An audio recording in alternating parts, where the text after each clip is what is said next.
오늘은 우리가 사무엘상 14번째 시간으로 누가 왕인가 라는 제목으로 같이 말씀을 나누도록 하겠습니다. 누가 왕인가. 우리 흔히 보통 사람들이 이야기를 할 때 자식들을 키우면서 하는 말이 뭐냐면 자식 농사가 마음처럼 되지 않는다라는 표현을 많이들 하십니다. 왜 그런가 하면 내가 내 속 배 아파서 낳은 자식이지만 내 마음처럼 안 되기 때문에 그렇죠. 그럴 때 우리가 기억해야 되는 것은 무엇인가 하면 이 자녀는 나의 분신이 아니구나 하는 걸 아셔야 됩니다. 왜냐하면 나와는 다른 인격체예요. 나와 동일시하시면 안 돼요. 나와 다른 존재입니다. 그렇기 때문에 하나의 인격체로서 인정을 해야 되는데 그게 잘 안 될 때가 참 많죠. 그리고 자녀들이 신앙으로 컸으면 좋겠는데 신앙으로 잘 안 되는 것 같을 때 보면 우리는 속이 타고 좀 화가 나기도 하고 그래서 때로는 막 성질을 내기도 하고 그럴 때가 참 많습니다.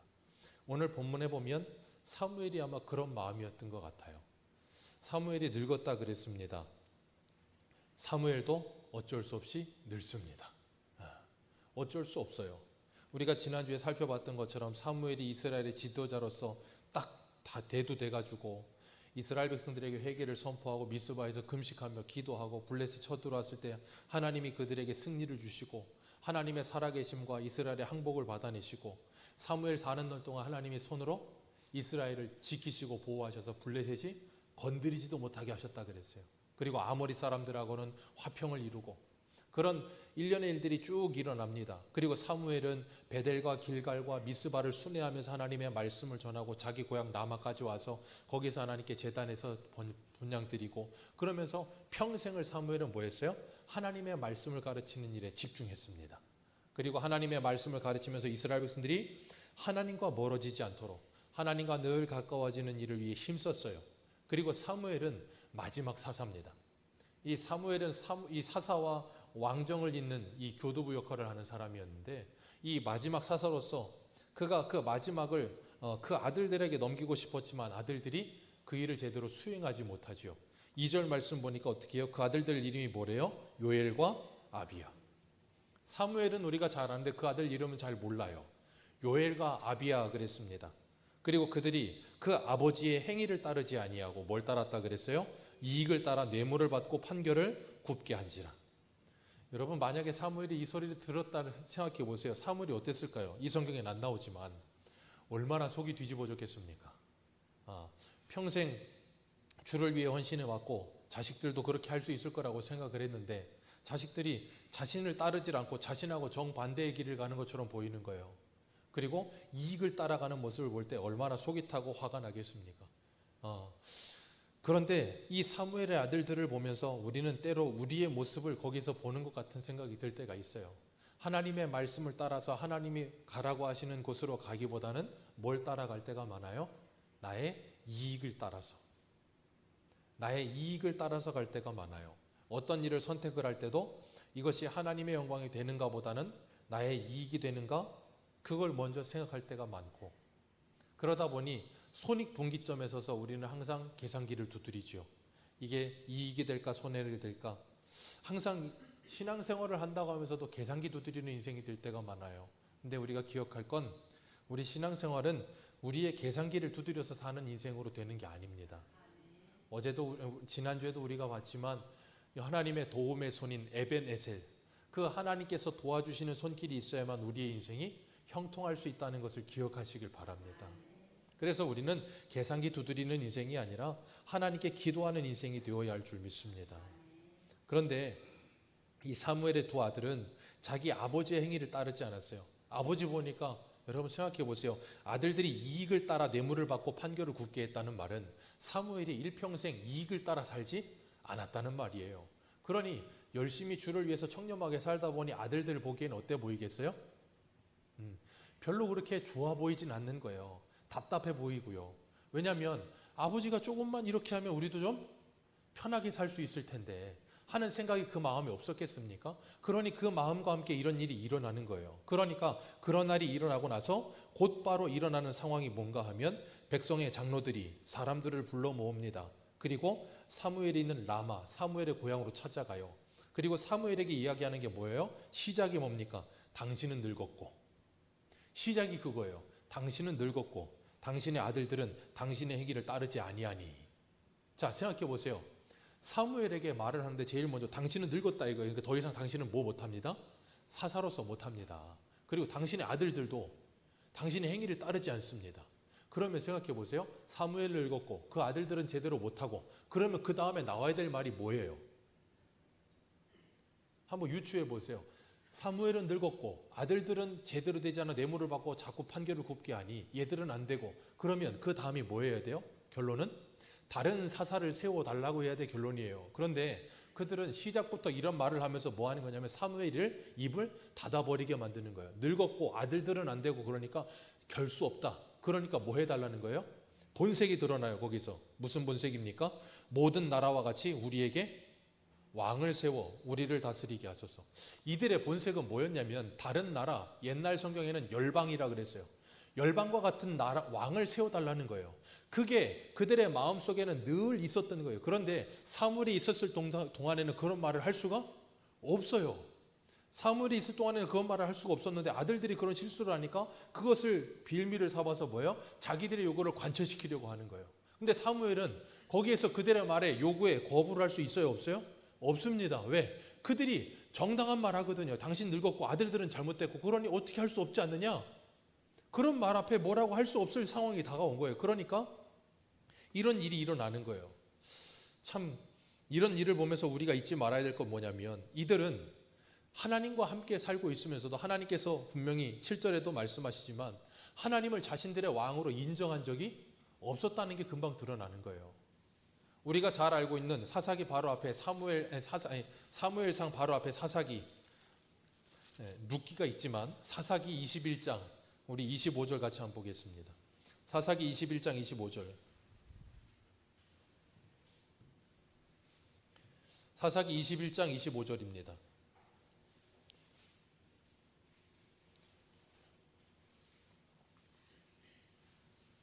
같이 읽습니다. 25절 시작. 그때 이스라엘에 왕이 없으므로 사람이 각기 자기네 소견에 오른 대로. 자, 이스라엘에 왕이 있어요, 없어요? 있습니다. 하나님이 왕이시지요. 그런데 그들은 그 하나님을 왕으로 인정 안 합니다. 그러니까 왕이 없다고 생각하는 거예요. 그러니까 어떻게 해요? 자기 소견에, 자기 생각에, 자기 기분에, 자기의 어떤 계획에 오른 대로 뭐예요? 하고 싶은 대로 다 하는 겁니다. 거기에 어느 것도 그들을 막을 수 있는 것은 없어요. 아니, 하나님을 왕으로 인정하지 않으니까 누구도 그들을 막을 수 있는 사람은 없어요. 그러니까 뭐예요? 자기 하고 싶은 대로 사는 거예요. 그게 누구라고요? 그게 사사기요. 그게 이스라엘 백성들이요. 그리고 사무엘이 있는 동안에도 그들의 마음속에는 이런 마음이 있었다고요. 그러면서 뭐예요? 다른 나라와 같이, 모든 나라와 같이 왕이 있었으면 좋겠다라고 말을 합니다. 그 왕이 어떤데요? 우리 안 읽었지만 한 장만 넘기셔서, 오늘 본문에서 한 장만 넘기셔서 사무엘상 8장 어디를 보시냐면 8장 20절입니다.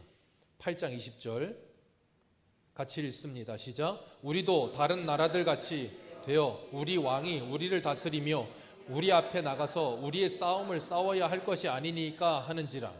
그들이 왕을 요구합니다. 왜요? 다른 나라 보니까 모든 전쟁을 누가 진두지휘해요? 왕이 멋있는 왕관 쓰고서 금호를 들고서 멋있는 백마를 타고 와가지고 전쟁을 지휘하고 멋있는 카리스마로 모든 일을 하는 거예요. 그러니까 모든 게 일사불란하게 일어나는 것 같아요. 근데 이스라엘은요, 이건 왕도 없고 전쟁을 할 때 누가 진두지휘하는 것 같지도 않고 그냥 사무엘은 나가 싸워라 그리고 기도하고 있고, 근데 하나님이 갑자기 하늘에서 우연과 같이 막 벼락을 내려서 이기기는 하는데 그게 별로 그렇게 멋있어 보이지를 않는 거예요. 생각해 보세요. 싸워서 이기긴 하는데 멋있게 왕이 나가서 막 이렇게 갖춰 입고 모든 걸 해놓고서 딱 이렇게 해야 좀 멋있어 보이지 않습니까? 그러니까 이스라엘 백성들도 약간 어떤 민족성을 가지고 있냐면 우리나라 사람들과 민족성이 비슷해요. 우리나라 사람들도 뭘 하려면 항상 뭘 해야 돼요? 뭐든지 완벽하게 다 갖춰야 돼. 우리나라 사람들은 저 255m짜리 백운산에 올라갈 때도 어떻게 해야 돼요? 등산화를 신고 등산복을 입고 여기에다가 바람막이 입고 위에다가 가방 메고 거기다가 음식 싸서 255m가 올라갑니다. 40분이면 올라가는 그 산을. 그러니까 우리는 뭘 하나 할래도 뭐든지 장비가 풀 세팅이 돼야 돼. 외국 사람들은 저런 산 올라가면 그냥 운동화 신고 그냥 옷 입고 올라가요. 근데 우리는 약간 뭐든지 약간 민족성이 선비라 그런지 뭐든지 이렇게 잘 갖춰줘야 돼. 이스라엘 사람들도 나라가 기틀있으려면 왕이 좀 화려하게 멋있게 딱 서야 된다고 생각하는 거예요. 누구처럼요? 초대왕 사울처럼. 좀 멋있어 보여야 돼. 뽀대가 나야 돼. 그런데 이건 아무것도 안 나는 것 같은 거예요. 그러니까 뭐예요? 우리들에게 왕을 달라는 거예요. 근데 하나님께서 이스라엘 백성들이 이럴 거라는 걸 아셨을까요? 모르셨을까요? 아십니다. 우리 한 군데만 볼게요. 신명기 17장을 가보세요. 신명기 17장. 이스라엘 백성들이 모압 평지에서 가나안 아직 들어오기 전에 하나님이 모세를 통해 하신 말씀이에요. 신명기 17장 14절.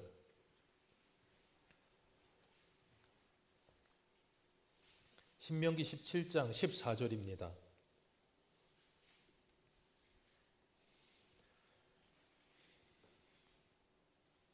14절부터 우리 14절만 먼저 읽겠습니다. 14절 15절만 읽겠습니다. 시작. 내가 내 하나님 여호와께서 내게 주시는 땅에 이르러 그 땅을 차지하고 거주할 때에 만일 우리도 우리 주위의 모든 민족들 같이 우리 위에 왕을 세워야겠다는 생각이 나거든. 반드시 내 하나님 여호와께서 택하신 자를 내 위에 왕으로 세울 것이며 내 위에 왕을 세우려면 내 형제 중에서 한 사람을 할 것이요 내 형제 아닌 타국인은 내 위에 세우지 말 것이며. 자, 하나님께서 너희들이 분명히 들어가면 왕 달라고 할 거다. 그러면 타국인 외국인 세우지 말고 너희들 민족 중에서 왕을 세워라. 그리고 그 왕은 여기 17장 16절부터 쭉 내려오는 것 중에 세 가지 하지 말라 그랬어요. 첫 번째, 말을 많이 가지려고 애굽에 내려가지 마라. 두 번째, 아내를 많이 두지 마라. 세 번째, 은금을 너를 위해 많이 가지지 말아라. 그 세 가지 하지 말고 딱 하나 하라는 게 뭐였어요? 우리 18절 말씀 같이 읽습니다.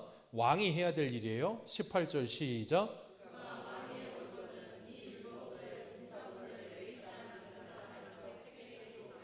평생에 자기 옆에 두고 읽어 그 하나님을 경외하기를 배우며 그 율법의 모든 말과 그 규례를 지켜 행할 것이라. 그리하면 그의 마음이 그의 형제 위에 교만하지 아니하고 이 명령에서 떠나 좌로나 우로나 치우치지 아니하리니 이스라엘 중에서 그와 그 자손이 그 왕위에 있는 날이 장구하리라. 하나님이 분명히 아시고서 왕 달라고 하거든. 왕은 이런 왕이어야 된다라고 말씀하셨어요. 그 왕이 뭐 해야 된다고요? 평생 하나님의 말씀을 옆에 두고 읽어야 된다고요. 그리고 뭐 하래요? 그 말씀을 하나님 경외하기를 배우고 그 말씀을 지켜 행하며 좌로 우로 치우치지 말고 뭐 하래요? 그 말씀을 따라 살으래요. 자, 그러면 그 왕은 무슨 왕이에요? 이런 왕은 무슨 왕이에요? 왕이면 여러분, 프랑스의 루이 14세가 뭐라 그랬어요? 짐이 곧 국가다. 그 말은 뭐예요? 내가 나라고 나라가 나고, 그러니까 내 말이 곧 법이다. 우리나라도 그래서 항상 전쟁이 있을 때 누구부터 도망가요? 왕부터. 왜? 왕이 살아야 나라가 산다 그래서. 그러니까 왕이 제일 중요해. 그러면 왕은 항상 천상천하 유아 독존이 돼서 자신의 모든 생각과 모든 계획은 곧 뭐예요? 법이야. 그래야 되는데 하나님이 왕 요구하거든. 왕을 줘라. 그리고 뭐라 그랬냐면 그 왕은 뭐 해라? 하나님 경외하기를 배워라. 그리고 하나님의 말씀 평생 읽어서 그 말씀에 순종하며 살아라. 그럼 그게 왕이에요? 생각해 보세요. 그게 왕이에요? 그걸 전문용어로 뭐라 그래요? 네, 우리 김사라 집사님 어떻게 그렇게 잘하세요? 바지사장. 그건 왕이 아니야. 아니, 위에서 시키는 대로 그냥 따라 해야 되는 게 그게 왕입니까? 왕이 되려고 하는 이유가 뭔데요? 내 마음대로 하고 싶은 거 아닙니까? 그러니까 마키아벨리의 절대 군주론 그런 것처럼 자기 말이 법이 돼서 자기가 하고 싶은 대로 다 해야 되는데 하나님이 시키는 대로 말하라니 그게 누가 그런 왕 하고 싶겠어요? 그러니까 사람들은 그런 왕 요구하지 않는 거예요. 그러니까 이 다른 나라처럼 왕이 강력한 리더십 가지고 막 휘어잡아갖고 막 이렇게 했으면 좋겠는 거예요. 근데 그런 왕 안 된다. 왕은 이래야 된다라고 말씀하시는 거예요. 그러니까 하나님은 그 왕이 하나님의 대리 통치자라는 것을 그들에게 가르치고 그 백성들 군림하지 않고 백성들과 함께 하기를 원하셨는데, 그래서 그 왕을 달라고 할 때도 왕은 다른 나라 왕과는 다른 왕이어야 된다. 그러니까 하나님께서 그들에게 뭘 가르치는 거예요? 너희들은 하나님의 거룩한 나라다. 다른 나라랑은 다르다라는 걸 가르쳐주고 싶으셨던 거예요. 하나님이 왕 대신 나라라는 걸 알고 다른 나라랑은 다른 방식으로 하나님의 백성답게 살아야 된다를 가르치는데 이들은 그걸 뭐예요? 거부하는 거예요. 왜? 싫다는 거예요. 그런 거는. 어떻게 했으면 좋겠어요? 내 마음대로 하고 싶다는 거예요. 마치 사춘기 아이들처럼. 사춘기 아이들은 뭐 하고 싶어요? 자기 마음대로 하고 싶잖아요. 부모 말을 듣고 싶지가 않아. 부모 말은 맨날 틀린 것 같고 자기 말이 다 맞는 것 같아. 그래서 세상에서 제일 똑똑한 애들이 누구냐면 사춘기 애들이에요. 지 말이 제일 똑똑하고 지가 제일 세상에서 잘난 줄 알아. 그러다 보니까 누구 말도 듣고 싶지 않고 간섭도 받고 싶지 않고 그래요.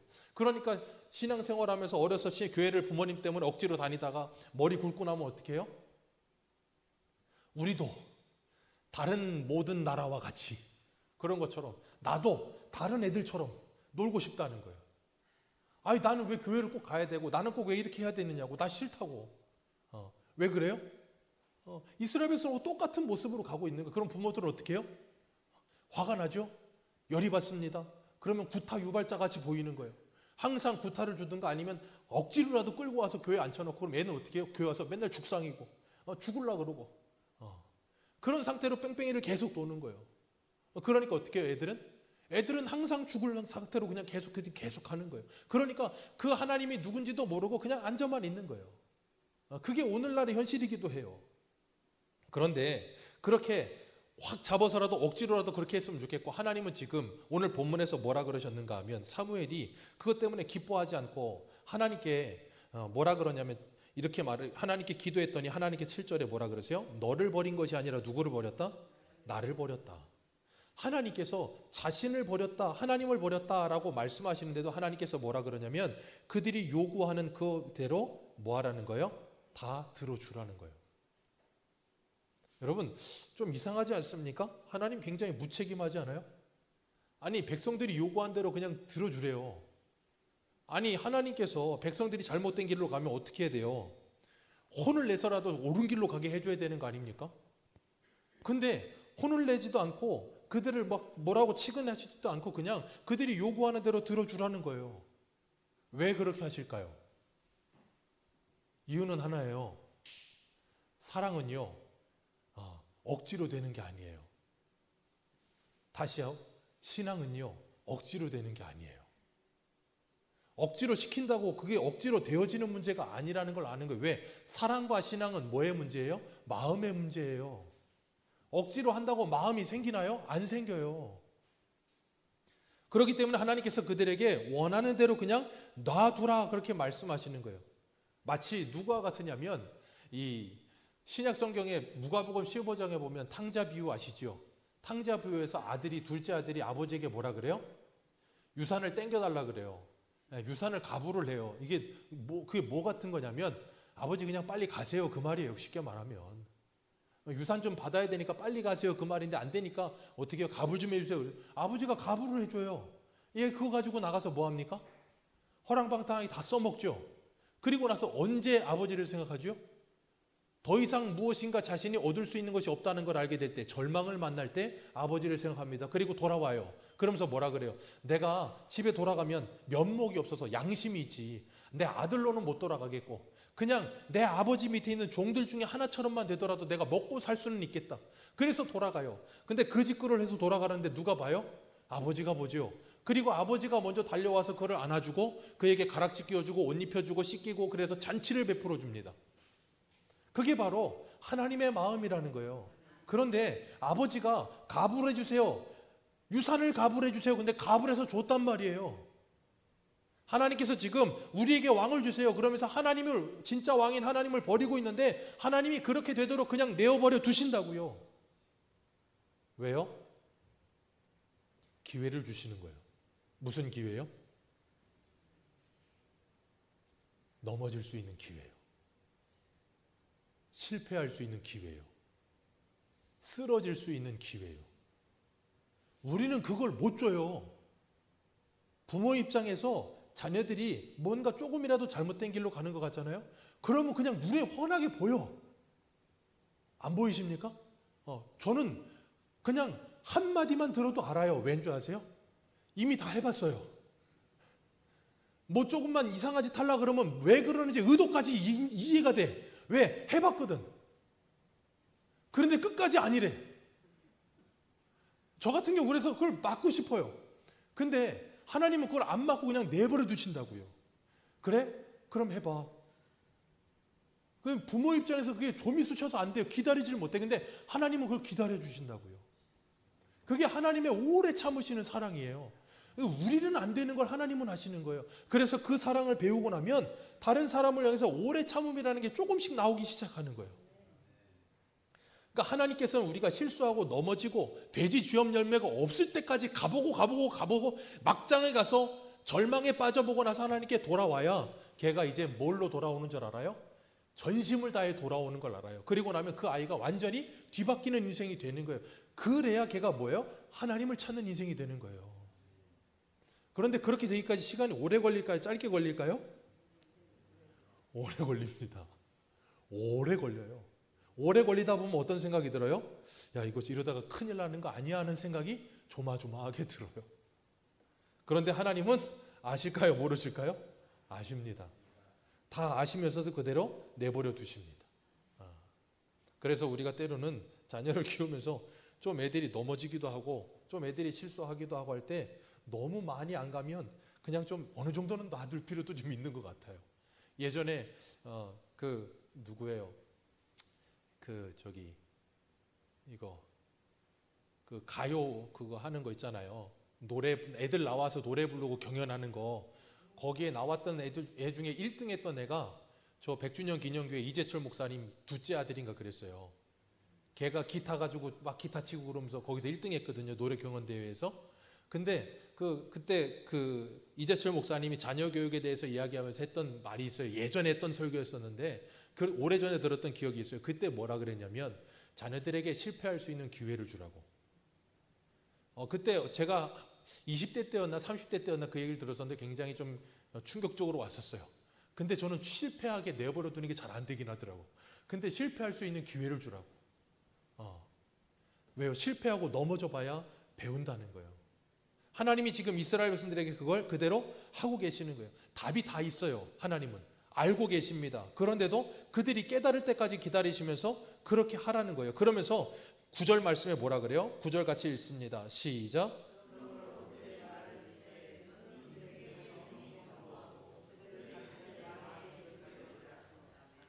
그들이 원하는 대로 들어주는데 너희들 왕이 있으면 이런 일이 있을 거다 하고 엄히 경고하려는 거예요.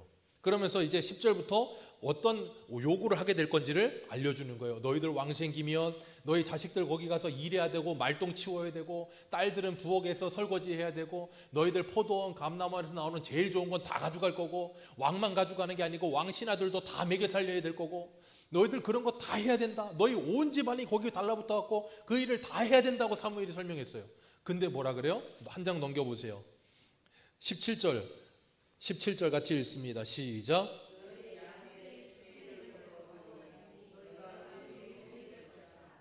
나중에 니들이 뭐 한다고요? 그 왕의 종이 될 거다. 그런데도 백성들이 뭐라 그래요? 19절에 백성이 사무엘의 말 듣기를 뭐하고? 거절하고 우리에게 왕을 주소서. 그렇게 말을 해주는데도 거절하고 우리에게 왕을 주소서요. 그래서 하나님이 어떻게 해요? 왕을 준 거예요.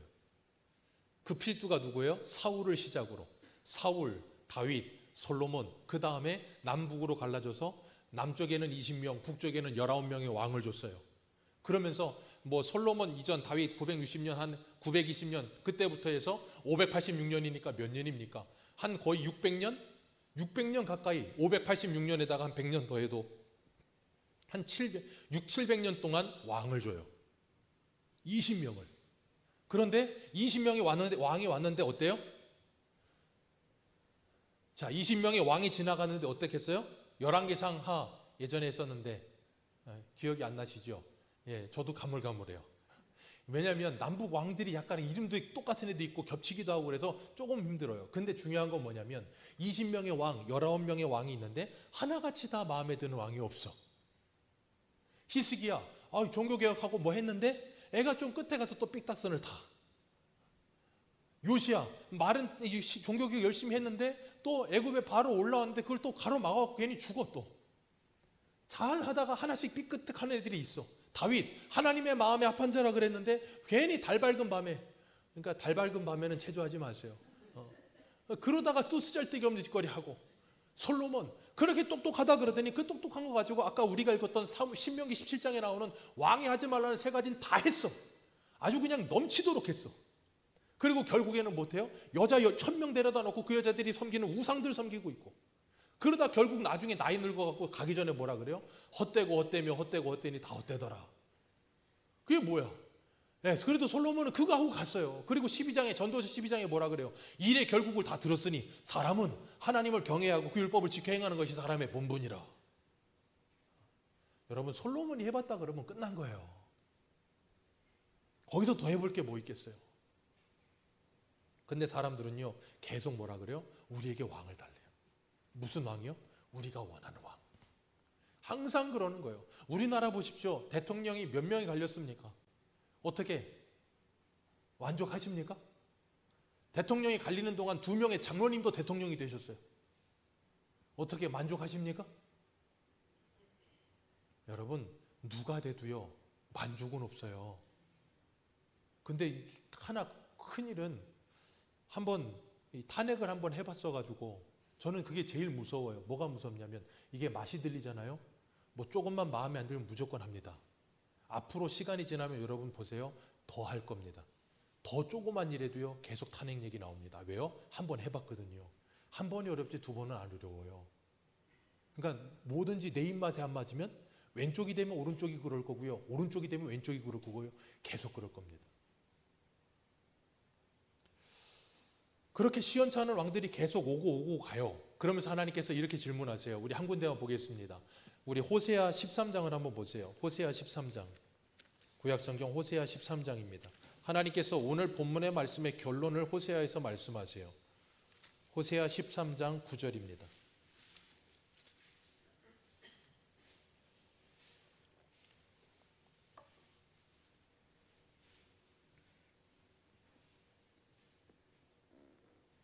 호세아 13장 9절에서 11절까지 같이 읽겠습니다. 시작.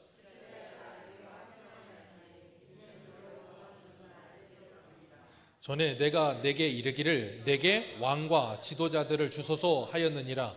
내 모든 성읍에서 너를 구원할 자 곧 내 왕이 이제 내 재판장들이 어디 있느냐. 내가 분노함으로 내게 왕을 주고 진노함으로. 자, 하나님이 왕을 어떻게 주셨다고요? 내가 11절에 내가 어떻게 함으로? 분노함으로 너에게 뭘 주고요? 왕을 주고 진노함으로 어떻게 했다고요? 패하였느니라. 하나님께서 10절에 뭐라 그러세요? 너희들이 그렇게 요구하던 그 왕들 지금 어디 있냐?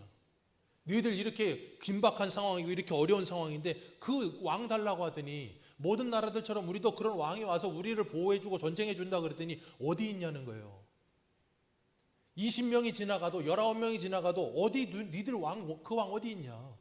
없지 않느냐 그 말이에요. 그러니까 결론은 하나님께서 이걸 하시기 위해서 사무엘에게 뭐라 그러신 거예요? 그들이 원하는 대로 주라는 거예요. 그러니까 하나님은 이 결론을 그들 스스로 도출해내게 하시기 위해서, 그러니까 우리가 사무엘상 6장 할 때도 그랬잖아요. 미스바에서 그들이 뭐 했다 그랬어요? 하나님께 항복했다 그랬잖아요. 하나님은 블레셋에게 싸워서 이긴 게 아니고 누구랑 싸워서 이겼다 그랬어요? 이스라엘과 싸워서 이겨서 이스라엘이 두 손 들고 항복하게 만드신다 그랬잖아요. 그런 것처럼 지금 그들이 요구하는 왕, 그래 왕이 있으면 될 것 같으냐? 그리고 왕을 준 거예요. 몇 년 동안? 600년 700년 동안. 그리고 그 왕을 다 줘도 그 왕이 안 된다는 걸 깨닫게 하시고 그들에게 뭐 하시는 거예요? 내가 원하는 왕이 와야 된다는 거예요. 그게 누구예요? 예수 그리스도. 진정한 왕이 오기 전에 이 땅에 완전한 왕은 없다를 가르치시는 거예요. 그러니까 누가 왕이라는 거예요? 하나님이 왕이다를 가르치시기 위해서 하나님은 700년을 기다린다니까요. 우리는 7년도 못 기다리는데 하나님은 700년을 기다리시면서 700년의 시행착오를 겪어서 그들 스스로 입으로 왕이 필요 없습니다 라고 말할 때까지. 그래서 하나님은요 우리가 요구하시는 걸 때때로 주신다고요. 그래서 시편 106편 14절 이렇게 말해요.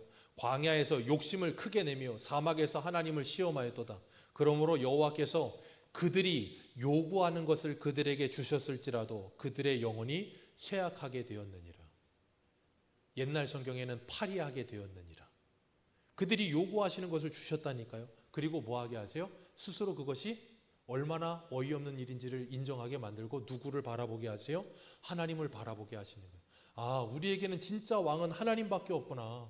그걸 깨달았고 스스로 하나님께 돌아와서 이제는 뭐 하기를 원하시는 거예요? 하나님께 굴복하게 되기를 원하시는 거예요. 그래서 우리 스스로가 예수를 믿게 된다는 건, 그래서 하나님의 자녀가 된다는 건 뭐 하는 거냐면 주님께서 나의 구주가 되신다는 걸 깨닫게 하시는 것이고, 그때부터 하나님은 우리에게 뭐 하시냐면 우리가 죽는 날까지 이거 가르치시는 거예요. 왕이 누구냐? 예수를 믿었어요. 그런데 예수를 믿고 나서도 예수님이 자기를 부인하고 자기 십자가를 지고 나를 따르라 그랬는데, 예수를 믿고 나서도 여전히 내 안에 누가 왕으로 서 있어요? 여전히 내가 내 안에 왕으로 서 있는 거예요. 그게 놓아지지가 않고 부인되지가 않는 거예요. 그래서 하나님은 그걸 그대로 뭐 하신다고요? 허락하신다고요. 허락하시고 어디 한번 해봐라 하시는 거예요. 그리고 몇십 년에 걸쳐서 내가 왕으로 살면서 아주 그냥 인생의 아주 바닥을 긁고 긁다 나중에 가서 결국에 가서는 두 손을 들게 만드시는 거예요. 그리고 나면 어떻게 돼요? 천부여 의지 없어서 손 들고 옵니다. 그거 부르면서 주님 앞에 엎드려서 하나님께 경외하게 만드시는 거예요. 하나님이 그걸 강제로 하지 않으십니다. 억지로 하지 않으세요. 우리에게 허용하시면서 우리 스스로가 그게 아니라는 걸 체휼할 때까지 기다리세요. 그게 하나님의 오래 참으시는 사랑이에요. 그 사랑만이 우리들을 변화시킵니다. 여러분, 그게 신앙생활이에요. 그래서 우리 신앙생활은요, 참 힘든 일이 많아요. 왜요? 내가 왕된 자리에서 내려오려니까 얼마나 힘듭니까? 여러분, 옛날 사극들 보세요. 왕들이 정말 무섭지 않습니까? 왕 되고 나면 제일 먼저 하는 일이 뭐예요? 자기 친인척 죽이는 일이에요. 왜? 자기 왕의 자리를 조금이라도 틈볼 수 있는 놈은 다 죽여버려요. 자기 예전에 어떤 사극 보니까 이성계는 왕 되고 나서 이방원을 제일 경계했다며요. 제일 왕될 놈이니까 내 자리 언제 깨차고 들어올지 모르니까 항상 경계했다며요. 자기 아들도 그렇게 하는 거예요, 사람은.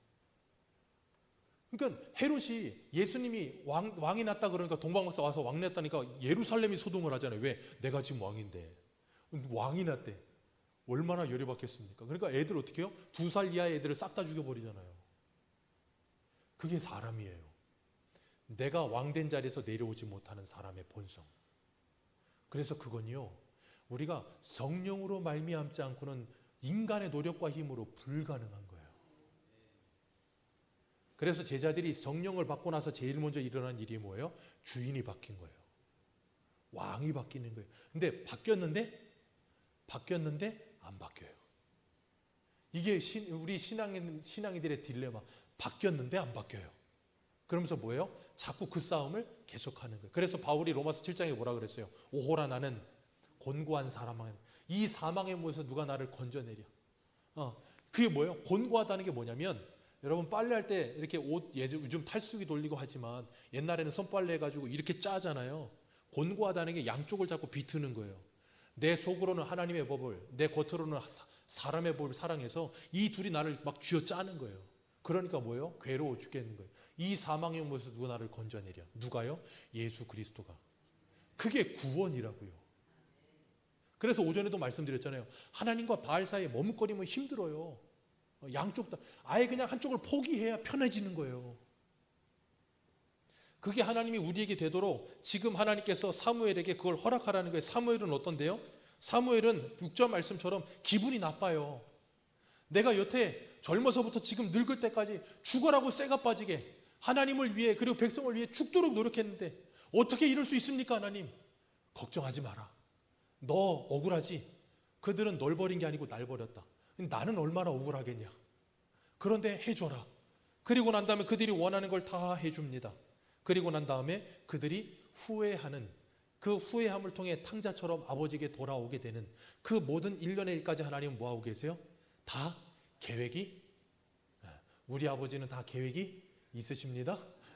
우리만 계획이 없어요. 우리 아버지는 계획이 있으세요. 그래서 저와 여러분들을 여기에 이렇게 데리고 오신 거예요. 그러니까 기억하세요.